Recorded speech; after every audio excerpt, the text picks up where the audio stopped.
This is the story of Elias Cormac Whitfield, born on the 14th of March 1958 in Harlan County, Kentucky.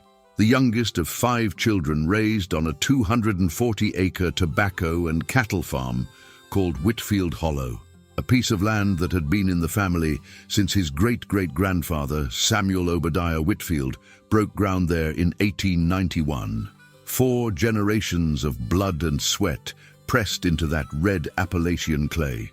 4 generations of men and women who rose before dawn and worked past dark because the land demanded it, and because they believed, truly believed, that what you build with honest hands cannot be taken from you. They were wrong. It can. And it was.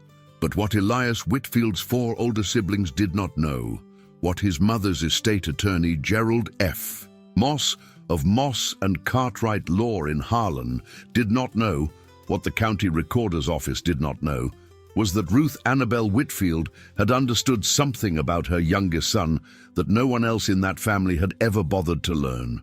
She understood what he was made of, and for the last 11 years of her life, she had been hiding it in a barn. To understand why any of this matters, you have to understand what Harlan County was in the years after the Second World War. The Appalachian region of eastern Kentucky had been shaped, wounded, and partially rebuilt by 2 industries, coal and tobacco. By the 1950s, the coal industry was beginning its long, brutal contraction. Mines were closing. Men who had worked underground their entire adult lives were surfacing into a world that no longer needed them the same way. The tobacco allotment system, established under the Agricultural Adjustment Act of 1938, gave small family farms like Whitfield Hollow a measure of stability, a federally guaranteed quota that meant a guaranteed buyer for a portion of your crop at a supported price. These allotments were attached to the land, transferred with the deed, and treated within Appalachian farming families with the same reverence as a birth certificate or a Bible. Owning a tobacco allotment in Harlan County in the 1950s and 60s was not merely an economic asset, it was an identity. It was proof that your family had endured, the Whitfields had endured. Elias Whitfield grew up knowing this history the way other children know fairy tales, not because it was pleasant, but because it was repeated. His father, Cornelius James Whitfield, was a man of few words and enormous physical presence, 6 feet and 2 inches tall, with hands like knotted hickory. Cornelius ran the farm the way his father had run it, and his father before that, through authority, routine, and a deep unspoken conviction that the land was the family, and the family was the land. There were 5 Whitfield children: Margaret Ruth, the eldest, born 1949, Thomas Cornelius, 1951, Patricia Ann, 1953, Donald Ray, 1956, and then Elias, the afterthought, born 7 years after Margaret, in a farmhouse bedroom on a night his mother always described as the coldest March in 30 years. In families like this, large, rural, working-class families with fixed and limited assets, birth order is destiny. The eldest children absorb the family's ambitions. The youngest absorbs whatever is left. For Elias, what was left was the smallest bedroom, the hand-me-down boots 3 sizes too large, and a mother's attention that the other 4 children had already parceled out among themselves like territory. You might expect this to have made him bitter. It didn't. What it made him was quiet. Elias never talked much, his childhood neighbor, Bobby Earl Combs, would later say in a county newspaper interview. But he listened like nobody I ever met. His mama would say something once at the breakfast table, and 6 hours later, Elias would still be turning it over. His mother, Ruth Annabelle Whitfield, née Breckinridge, noticed. Cornelius Whitfield died on the 3rd of November 1979 of a heart attack in the East Pasture. Midway through unhitching a disc harrow from the tractor, he was 61 years old. He died without a will. Under Kentucky interstate succession law at the time, the farm passed jointly to Ruth and the 5 children. Overnight, Whitfield Hollow became a property with 6 co-owners, 5 of whom had been living in other counties for years, and now suddenly had opinions about what should be done with the land their father had spent his life building. Did you know that in the United States, over 60% of family farm succession conflicts arise not from formal legal disputes, but from the absence of a clear estate plan? A study by the USDA Economic Research Service found that farms without written succession agreements are 3 times more likely to be sold or subdivided within 1 generation of the founding owner's death. Cornelius Whitfield left his family without a plan. What followed was predictable. Margaret wanted to sell. Thomas wanted to sell. Patricia and Donald were willing to wait, but only for a price. Elias, 21 years old, stood in his dead father's kitchen and said the only thing that felt true to him, "This land isn't ours to sell. We just hold it for a while." His siblings looked at him the way adults look at a child who has said something embarrassing at the dinner table. Ruth heard him. Ruth agreed. Over the next 3 years, through a process that involved 1 county mediator, 2 family meetings that ended in silence, and a loan of $62,000 that Ruth took from the First National Bank of Harlan, using the farm as collateral, she bought out Margaret, Thomas, Patricia, and Donald, and each received $15,500 for their share of a farm that a county appraiser valued at $412,000 in total, an undervaluation that would become significant later, though no one understood it at the time. The 4 older Whitfield children took their checks and left. Ruth and Elias stayed. It was 1982. Elias was 24 years old. Ruth was 61. The farm carried a $62,000 debt at 11.5% interest, the going rate in 1982, a year when the Federal Reserve's aggressive tightening policy had pushed borrowing costs to historic highs. The monthly payment was $741 for a 240-acre farm producing tobacco and running 40 head of cattle. That was survivable, but only barely. Elias worked. He worked the way men work when they understand that failure is not an option because there is nowhere else to go. He was up at 4:30 every morning, in the barn by 5 and in the field by 6. He fixed what broke, sold what he could, and every Saturday night he drove Ruth to the First Baptist Church of Harlan, where she played piano for the evening service, and he sat in the back pew and waited. He did not resent it. He was home. In the spring of 1986, a man named Clifford Baines Stroud arrived in Harlan County.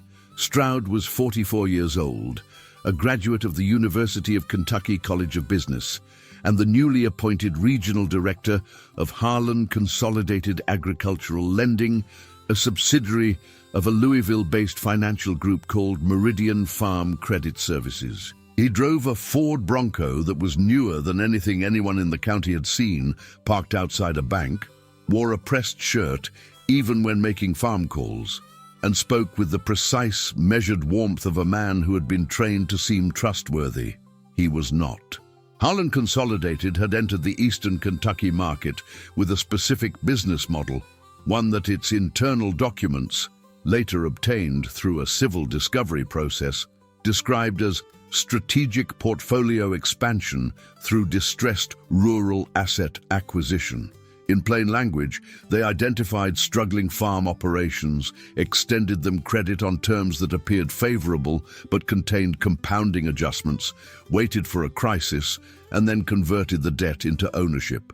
Between 1984 and 1991, Harlan Consolidated would acquire controlling interest in or force the foreclosure of 47 farms across 4 counties in eastern Kentucky. The total acreage absorbed was 11,230 acres. The total appraised value of those properties at time of acquisition was $22 million. The total amount Harlan Consolidated paid for them, net of the original loans, was $3,800,000. This was not illegal, technically, but it was predatory by design. Stroud came to Whitfield Hollow on a Tuesday in April of 1986 on the pretext of a routine survey of farms in the county whose existing loans were held by other institutions. He explained to Ruth, over coffee at her kitchen table, with Elias sitting in the corner saying nothing, that he admired what they had built, that the first national loan they carried was at a punishing rate, and that Harlan Consolidated could refinance their $62,000 at 8.75%, saving them nearly $280 a month. Ruth listened. She said she would think about it. Elias watched Stroud the way a dog watches a stranger who smells wrong. Ruth refinanced. It was the single decision she would spend the rest of her life regretting, and the single decision that would eventually make everything else possible. The refinancing documents, which ran to 44 pages, contained a clause in Section 17, subsection C, paragraph 4, printed in 8-point font, that described a variable adjustment mechanism tied to the federal funds rate. The clause specified that if the prime rate moved more than 2 percentage points over the course of any rolling 12-month period, Harlan Consolidated could elect to adjust the loan rate by up to 4 percentage points, with 30 days' notice. When the prime rate shifted in late 1987, Harlan Consolidated exercised the clause. The interest rate on Whitfield Hollow's loan moved from 8.75% to 12.75%. The monthly payment jumped from $611 to $892. When Elias drove to Stroud's office to dispute it, Stroud was polite, sympathetic, and immovable. The contract was the contract. He suggested Elias might want to consider selling a portion of the acreage to reduce the principal. He had, he mentioned, some interested parties who might pay a fair price. Elias drove home. He said nothing to his mother. He went to the barn. He sat in the dark for a long time.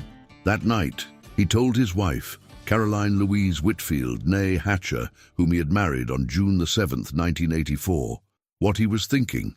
They made the loan the trap, he said. The refinancing was never about saving us money. It was about getting us on paper with them.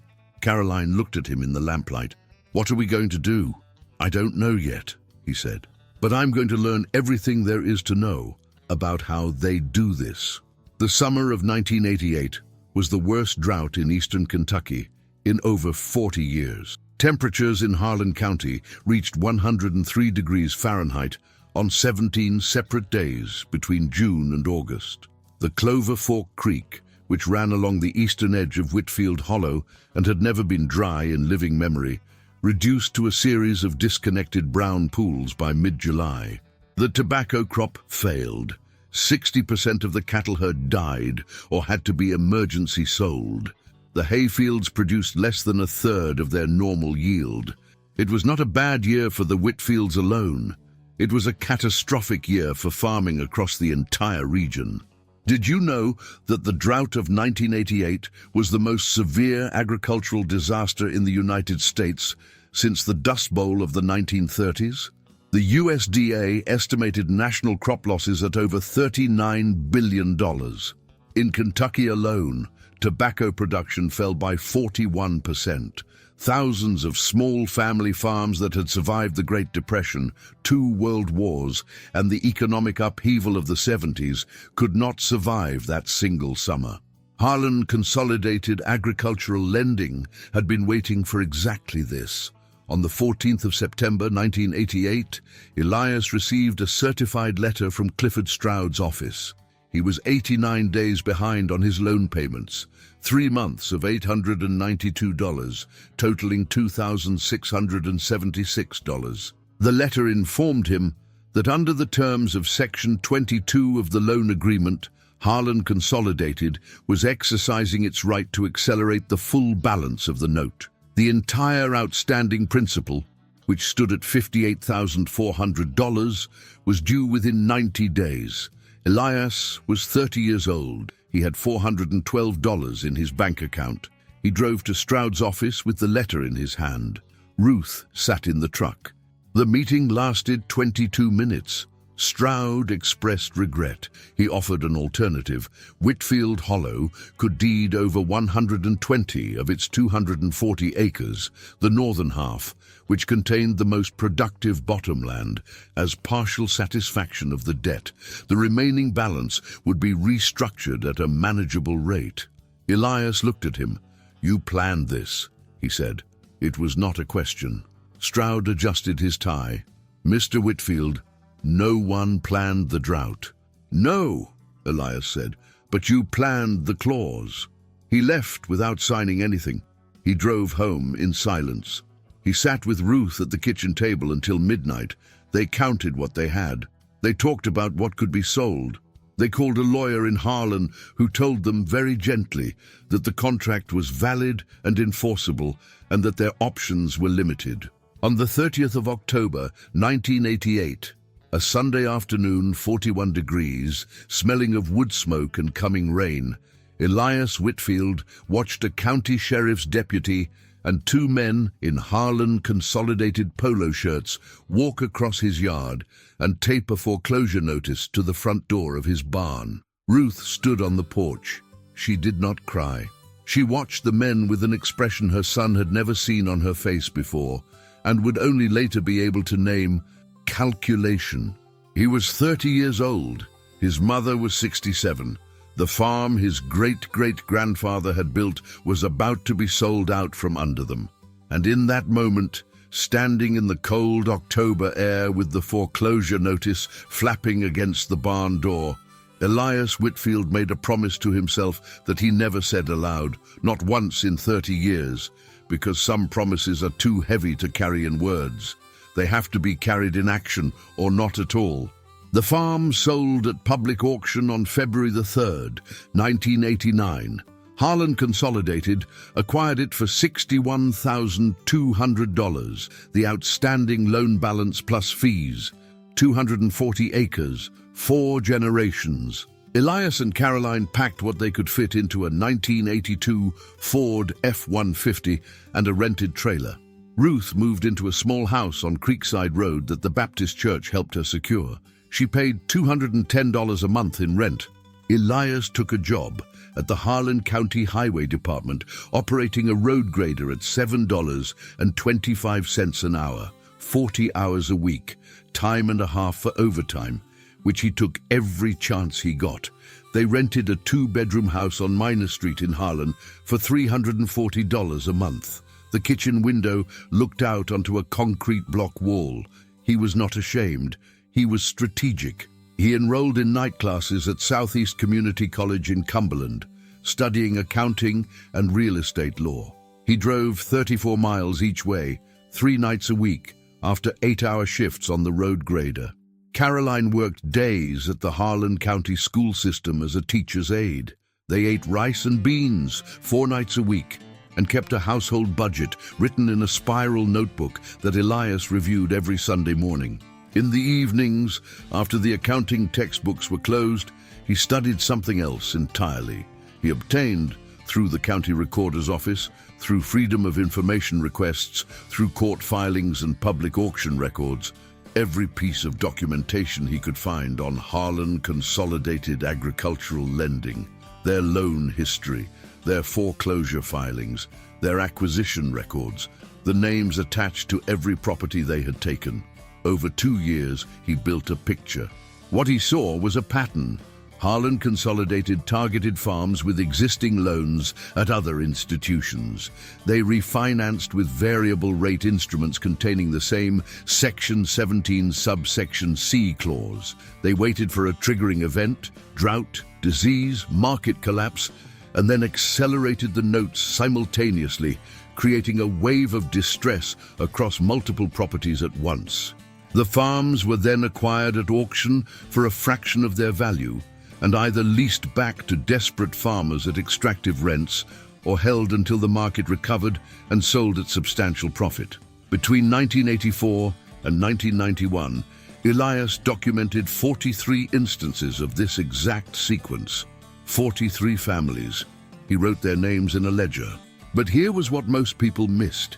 What the lawyers and the bank regulators who had looked at Harlan Consolidated and found nothing actionable had failed to see. Stroud's model had a structural weakness. It depended on time. The loans needed to cycle, the properties needed to turn over, the capital needed to keep moving. If something, or someone, could arrest that cycle at a critical moment, the whole structure became vulnerable. To exploit that vulnerability, you needed two things: capital and patience. Elias Whitfield had no capital, but he had extraordinary patience. "Some debts," he told Caroline one night, in the kitchen on Minor Street. The accounting books spread across the table. "You don't pay back with money, you pay them back with time." Here is what no one knew. Ruth Annabel Whitfield, in the years after the foreclosure, was not simply surviving, she was building. She had grown up in the Breckenridge family of Leslie County, Kentucky, the daughter of a man who had lost 2 farms before he was 40 and rebuilt from nothing both times. Her father had taught her something about land that she had internalized so completely it was less a philosophy than a reflex. Land is patient. You lose it, and you find your way back. After the foreclosure, Ruth still had 3 things that Harlan Consolidated did not know about. First, a small inheritance from her own mother's estate, held in a savings account at a bank in Pikeville under her maiden name, Breckenridge. The balance, as of February 1989, was $14,211. Second, a life insurance policy taken out on Cornelius in 1962, with a death benefit of $25,000, which had been paid out in November of 1979 and which Ruth had never told her children about, depositing it quietly into the same Pikeville account. Third, and this is the part that mattered most, a relationship with a Harlan County real estate attorney named Verna L. Combs, whom Ruth had known since they were girls in the same one-room schoolhouse outside Hyden, and who, in 1990, quietly began purchasing parcels of land on Ruth's behalf through a holding entity Verna established called Breckenridge Land Trust. Over the following 11 years, from 1990 through 2001, Ruth Whitfield, through Verna Combs, through the Breckenridge Land Trust, with capital accumulated carefully over a lifetime and added to methodically from her Social Security income and a part-time job at the church gift shop, purchased 6 parcels of land in Harlan and Leslie counties, totaling 108 acres. None of it was in her name. None of it was known to her 4 older children. None of it, including the barn she had quietly arranged to have constructed on the largest parcel in 1997, was visible to anyone looking at Ruth Whitfield as simply an old woman living in a small house on Creekside Road. She told Elias none of this, not because she did not trust him, because she wanted him to build himself first. She needed to know that what she left him would not be a crutch, it would be a platform. Elias, meanwhile, was building. In 1993, after 4 years on the highway department, he passed his real estate license exam on the first attempt. He left the road grader and joined a small Harlan County realty firm as an agent. His income nearly doubled, but what mattered more than the income was the access. He could now see properties, he could attend auctions, he could watch how land moved. In 1996, he made his first purchase. A 7-acre parcel on the outskirts of Harlan, formerly part of a farm that Harlan Consolidated had acquired and never developed. He paid $8,500 for it. Savings accumulated over 4 years. Every Saturday morning reviewed in the spiral notebook. He did nothing with the land for 3 years except mow it and pay the property taxes. In 1999, he sold it for $22,000 to a man who wanted to build a storage facility. The profit, $13,500, went back into land. He was operating exactly the way Stroud operated: patient accumulation, strategic placement, waiting for the right moment. But Elias was doing it honestly, with money he had earned and saved, and with a purpose that went beyond profit. He was learning the board, and he was waiting for Harlan Consolidated to make a mistake. By 2003, Elias Whitfield was 45 years old. He had built a small real estate portfolio of 11 parcels totaling 67 acres, appraised in aggregate at $430,000. He had zero debt. He had $112,000 in a business account under his LLC, Whitfield Land Holdings. He had spent 14 years studying the man who had taken his farm, and he had found what he was looking for. Clifford Stroud's model depended on continuous capital recycling. The farms Harlan Consolidated acquired were held as assets against which new loans were issued. The entire structure was a stack, each layer requiring the one below it to remain stable. But by 2003, Stroud was 61 years old. Meridian Farm Credit Services had been acquired twice and was now a subsidiary of a regional holding company called Appalachian Capital Group, and the Eastern Kentucky land market was shifting in ways that the old model had not anticipated. The tobacco buyout was coming. Did you know that the Fair and Equitable Tobacco Reform Act of 2004, commonly called the tobacco buyout, fundamentally transformed the economics of Appalachian farming? The federal government paid approximately $10 billion to tobacco quota holders and tobacco farmers over a 10-year period, effectively ending the allotment system that had structured the region's agricultural economy since 1938. For farms that still held tobacco allotments, the buyout represented a windfall. For institutions that held land with tobacco allotments attached, but which had allowed those allotments to lapse through mismanagement, it represented nothing. Harlan Consolidated had been mismanaging its tobacco allotments for years.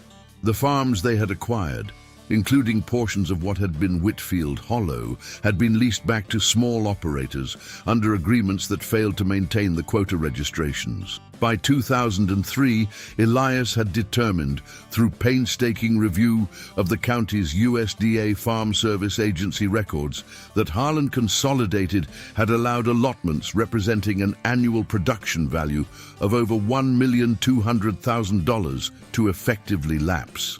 They didn't know it yet, or if they did, they didn't know the buyout was coming. Elias knew both. He also knew something else. Through his years in the Harlan County real estate market, he had learned that the original sale of Whitfield Hollow in 1989 at $61,200 had been conducted under circumstances that a sharp real estate attorney might characterize as a distressed sale at a price significantly below fair market value, potentially implicating a set of provisions under Kentucky's then applicable law regarding commercially unreasonable disposition of foreclosed property. He was not sure this was actionable. He consulted with 3 lawyers over 2 years. 2 said no. The third, a Louisville attorney named Sandra K. Abernathy, who specialized in agricultural banking litigation, said possibly if the right set of facts could be assembled at the right time. The right time, Abernathy explained, would be a moment when Harlan Consolidated needed something from Elias more than it feared what Elias might do to it. He wrote that down in the spiral notebook. He underlined it twice. Now he needed to create that moment. Ruth Annabelle Whitfield died on the 17th of March, 2004, at the age of 83.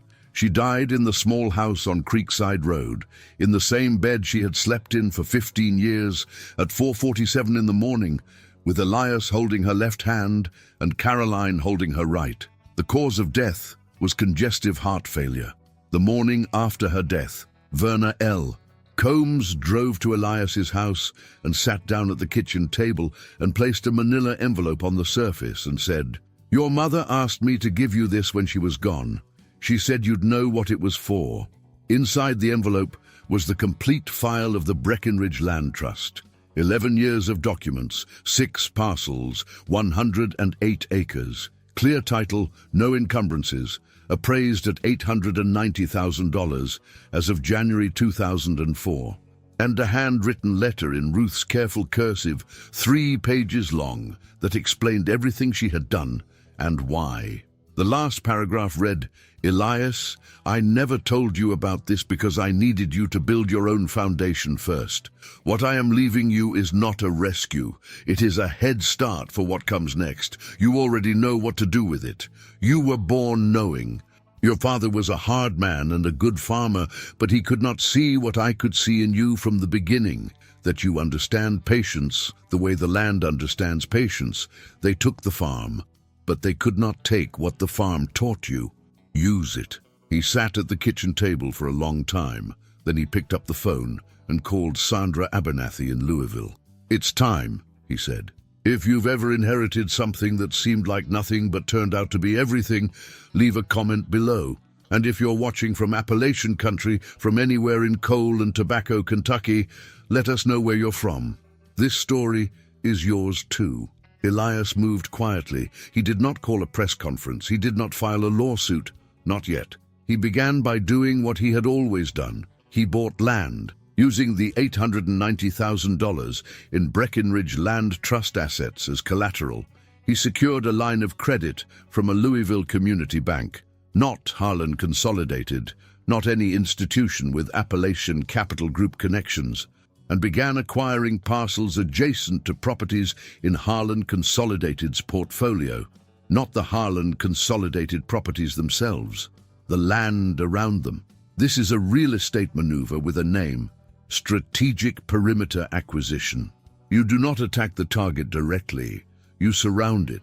You make the target's land less valuable, less accessible, less liquid by controlling the parcels that give it road access, water rights, or development potential. He acquired 6 perimeter parcels over 18 months at a total cost of $347,000. He said nothing publicly.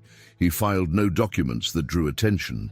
He was simply a real estate investor buying land in Harlan County, which was entirely consistent with what Elias Whitfield had been doing for a decade. Meanwhile, Sandra Abernathy was preparing a demand letter. It was addressed to the board of directors of Appalachian Capital Group in Louisville. It outlined, in 62 pages of precise legal argument, the following claims: that the original foreclosure and auction sale of Whitfield Hollow in February of 1989 had been conducted at a commercially unreasonable price, that the variable rate clause in the 1986 refinancing agreement had been used in a systematically predatory manner across at least 43 documented transactions, and that a pattern of conduct might, under civil RICO provisions, constitute a scheme to defraud rural property owners in violation of federal law. The letter did not file a lawsuit. It proposed a negotiation. The tobacco buyout legislation was now public knowledge. Appalachian Capital Group had discovered, through its own internal audit, that Harlan Consolidated's lapsed allotments represented a loss of approximately $1,400,000 in buyout payments they would not receive. Their land portfolio in eastern Kentucky, once considered a stable income-generating asset, was suddenly being reassessed by their board. The strategic perimeter acquisitions Elias had made had been noticed. An external appraisal commissioned by Appalachian Capital found that the access and development value of several Harlan Consolidated parcels had declined materially. Then came the crisis that Elias had not manufactured but had been prepared for. In October of 2004, Appalachian Capital Group's parent company, a Nashville-based holding company called Cumberland Valley Financial, announced that it was restructuring its agricultural lending portfolio. The eastern Kentucky assets were to be liquidated to free capital for other regional investments. Harlan Consolidated agricultural lending was to be wound down.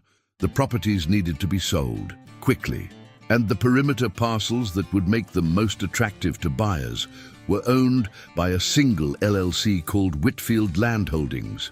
Clifford Stroud, now 62, retired, living in Lexington, was no longer personally involved. The man who answered Sandra Abernathy's demand letter was a 38-year-old Cumberland Valley financial executive named David Harmon, who had nothing to do with 1986 and everything to do with cleaning up what 1986 had left behind. Harmon flew to Louisville. Abernathy met him there. The negotiation lasted 2 days.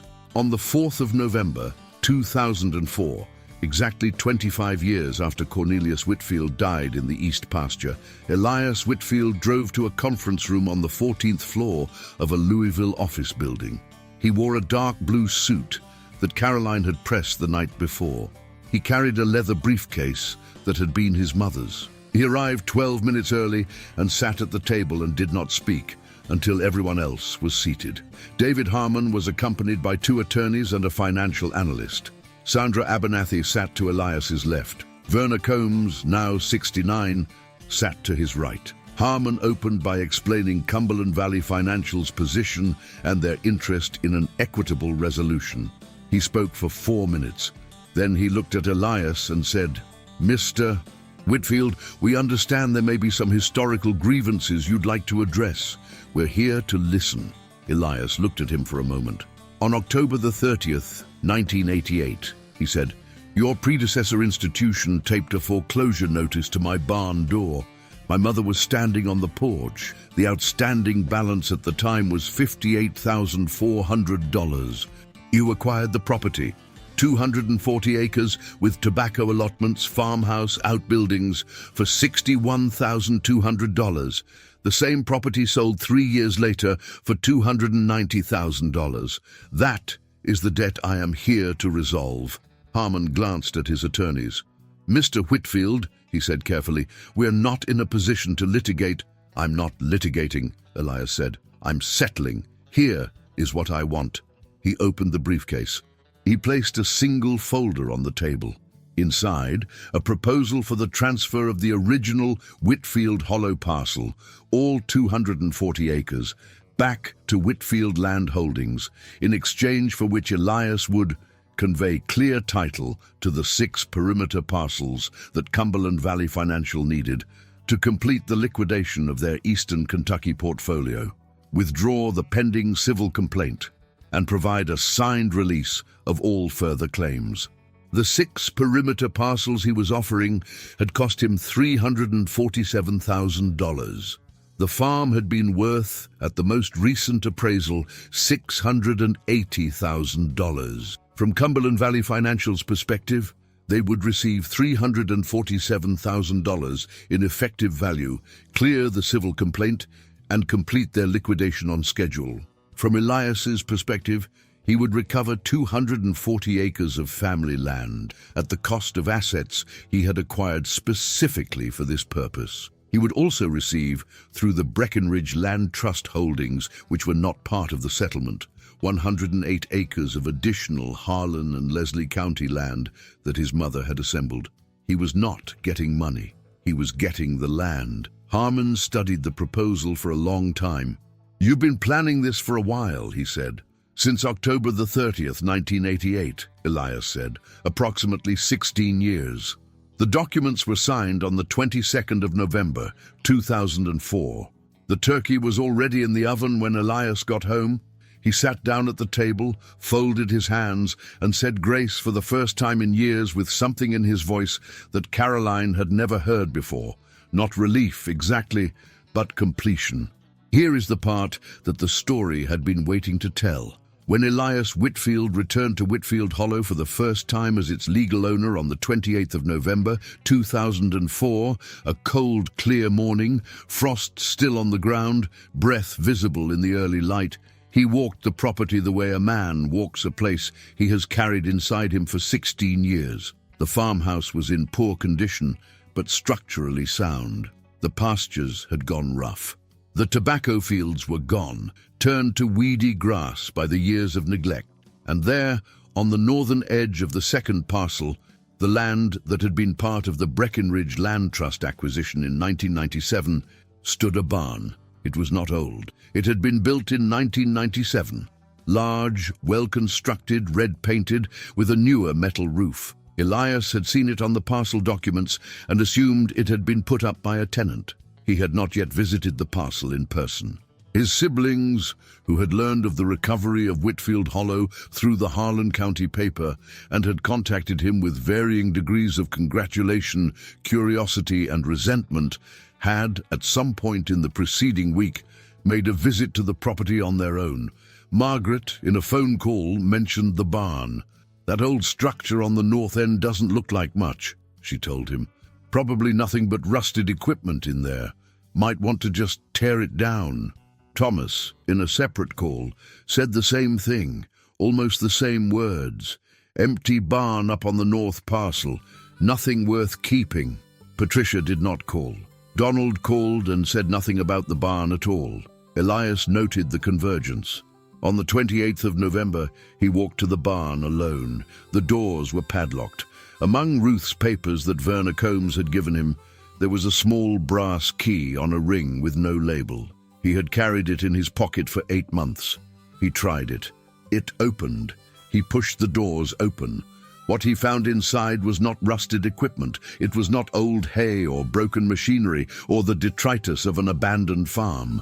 What Ruth Whitfield had been storing in that barn, carefully wrapped and catalogued and arranged by Verna Combs over 7 years, was this: every document relating to the Breckenridge Land Trust, every deed, every survey, every appraisal, complete farm records from Whitfield Hollow dating back to 1914, her father's journals, Cornelius's account books, 3 generations of agricultural history that should have been lost in the foreclosure but had been quietly removed and preserved by Ruth in the years after.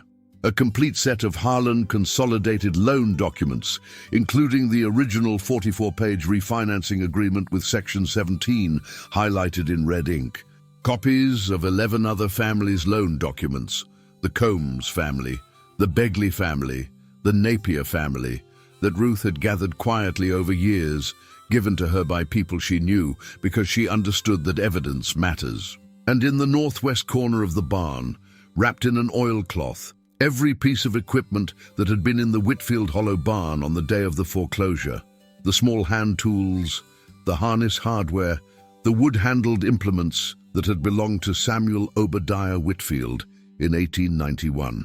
Ruth had purchased them back from the auction that February day in 1989. She had stored them here for 15 years. She had saved everything she could. She had built an archive of an entire family's agricultural life. She had done it quietly, without announcement, because she believed, and she was right, that her youngest son would one day need to know exactly who he was and where he came from. Elias sat down on a hay bale in the middle of that barn and did not move for a long time. When Caroline arrived an hour later, she found him still sitting there, holding one of his great-great-grandfather's hand tools, a draw knife from the 1890s, still sharp, in both hands. He did not try to explain what he was feeling. He just held it up in the light that came through the barn doors. Elias Whitfield began the restoration of Whitfield Hollow in January of 2005. He was 46 years old. He did not rush. He had learned in 30 years that the only way to build something lasting is to build it at the pace it demands, not the pace you want. The farmhouse took 18 months to restore. New foundation piers, new roof, all original framing preserved where possible. He hired local contractors, 3 of them sons and nephews of men whose names were in his ledger, families who had also lost land to Harlan Consolidated and had rebuilt in their own ways. It was not a formal acknowledgement, but it was intentional. The pastures were reseeded. He brought in a small beef cattle herd, 30 head to start, a Hereford Angus cross. He did not plant tobacco. The allotments were gone with the buyout, and the economics had shifted. Instead, he planted hay and a section of native grass prairie, and he let 30 acres of the original bottomland go back to woodland, because Ruth's letter had said, "Your grandfather always said the trees know more about this land than we do. Let some of it go back." He did. By 2008, Whitfield Hollow was running a small but stable operation. The combined Breckenridge and Whitfield land holdings, 348 acres in total, were appraised at $1,920,000. He carried no debt. Did you know that according to the USDA's 2017 Census of Agriculture, the average value of farmland per acre in Kentucky had increased 412% between 1989 and 2017. The $61,200 that Harlan Consolidated paid for Whitfield Hollow in 1989 represented a per-acre price of approximately $255. By 2008, comparable Harlan County farmland was selling at $1,200 to $1,400 per acre. The land had remembered its value, even when the people had tried to forget it.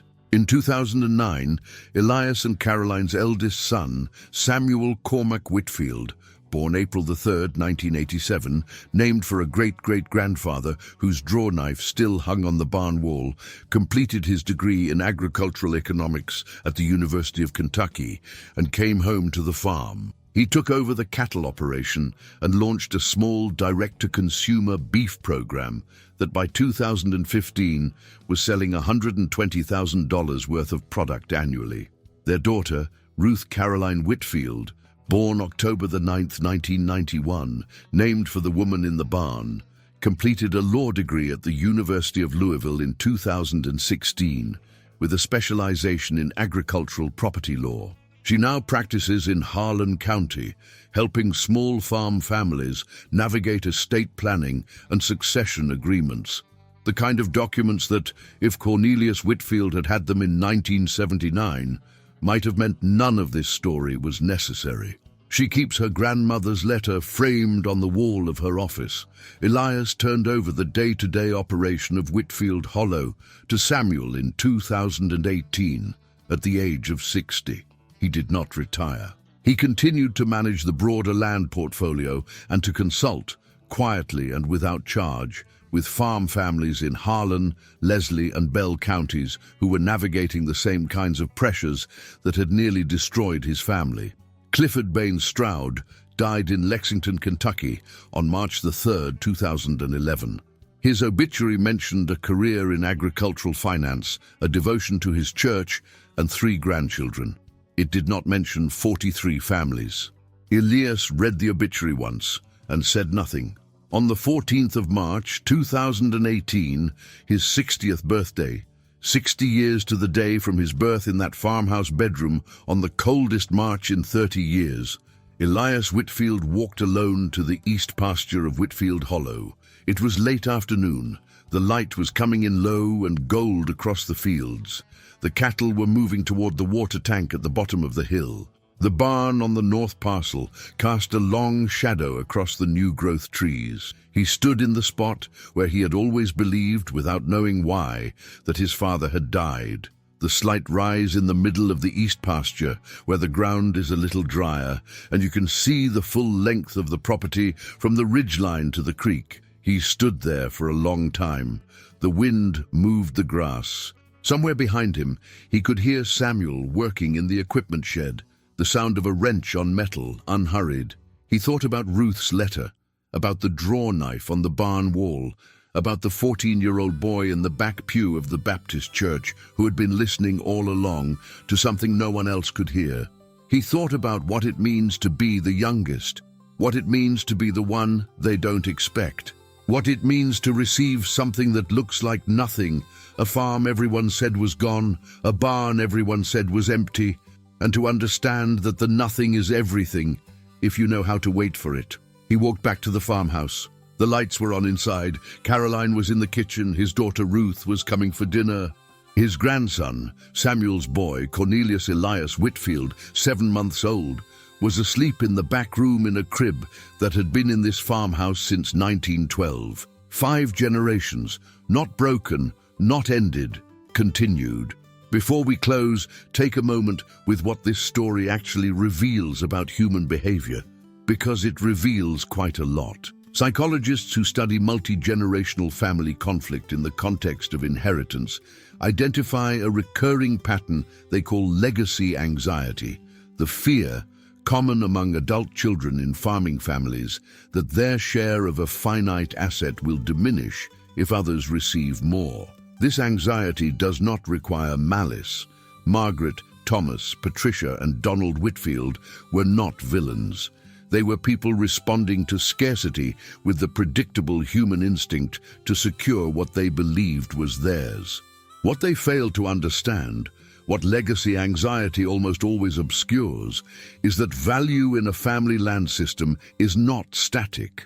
It is not a fixed pie to be divided. It is a living thing, dependent on who cultivates it and how.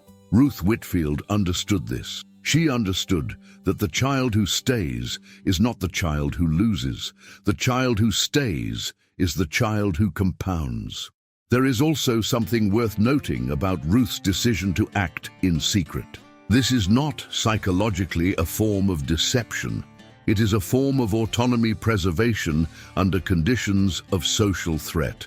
Ruth knew that if she disclosed her asset-building activities to her other children, the conflict it would generate might destroy the very assets she was building.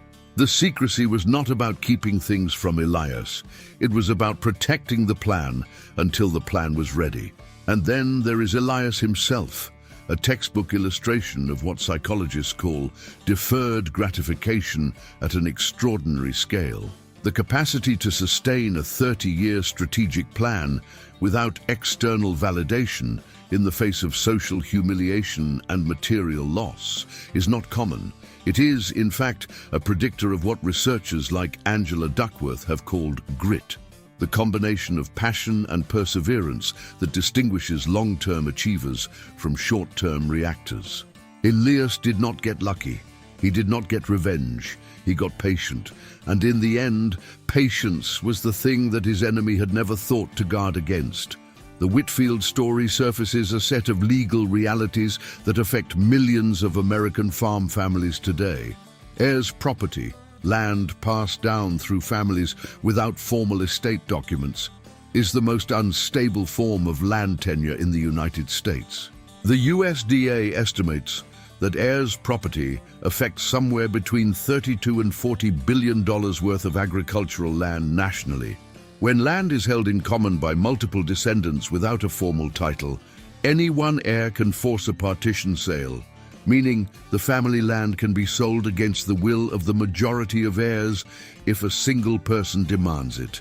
Kentucky, like most states, has gradually strengthened its heirs' property protections in recent decades, in part because of advocacy by rural legal aid organizations that recognize the pattern of land loss affecting both Appalachian white farm families and black farm families in the South, communities that lost millions of acres in exactly the mechanism Cornelius Whitfield's death without a will nearly triggered. Ruth Whitfield's decision to buy out her children's shares with a formal loan, painful as it was, actually protected the family from the worst-case scenario of a forced partition sale in which any buyer could have acquired the farm for a fraction of its value. She understood the law better than the lawyers gave her credit for. So what do we take from this? Here is a man who lost everything he inherited, who worked a road grader for 4 years, who ate rice and beans in a house with a kitchen window overlooking a concrete wall, who studied in community college after 8-hour shifts and built over 30 years a patient, legal, precisely planned restoration of everything that was taken and more. And here is a woman who never made the newspaper, who played piano at the Baptist church and worked in a gift shop and paid $210 a month in rent, who quietly, over 11 years, assembled 108 acres of land and a barn full of everything her family had lost, and left it to the son who never asked for anything. What do we make of that? I think we make this. The people who seem to have nothing are sometimes the people who understand most clearly what everything is worth. Ruth Whitfield was not wealthy. She was not powerful. She had no lawyers on retainer, no board of directors, no refinancing clauses with variable adjustments. She had time, and she had conviction, and she had a very clear sense of which child would know what to do with both. She was right. Ask yourself this: what have you been told was empty that might actually be full? What have you been told was gone that might only be waiting for you to come back for it? And consider, the 4 children who left took $15,500 each and spent them long ago. The one who stayed, the one nobody expected, the youngest, the quiet one, has 348 acres, a farmhouse that goes back to 1891, a grandson named Cornelius, and a draw knife on the wall that is older than anyone alive can remember. Some inheritances are not measured in what is given, they are measured in what is built around what is given. This story is for every family that ever lost land they were born on. For every youngest child who sat in the back pew and listened. For every mother who knew, without saying so, exactly what she was doing. The barn was never empty. It was just waiting for the right person to open the doors. If this story moved you, if you've ever been the one they underestimated, or if your family has a land story of its own, tell us in the comments. Where are you from? What did your people build? What are you still building? Oh, before you go, if this video made sense to you, subscribe to the channel. This helps YouTube deliver this content to even more people. Also, leave your like. It's essential for our growth here on the platform. And if you want to support us even more, Super Thanks is right below and helps directly with the production of new content. Comment here where you're from. And thank you for watching us until the end. See you in the next video.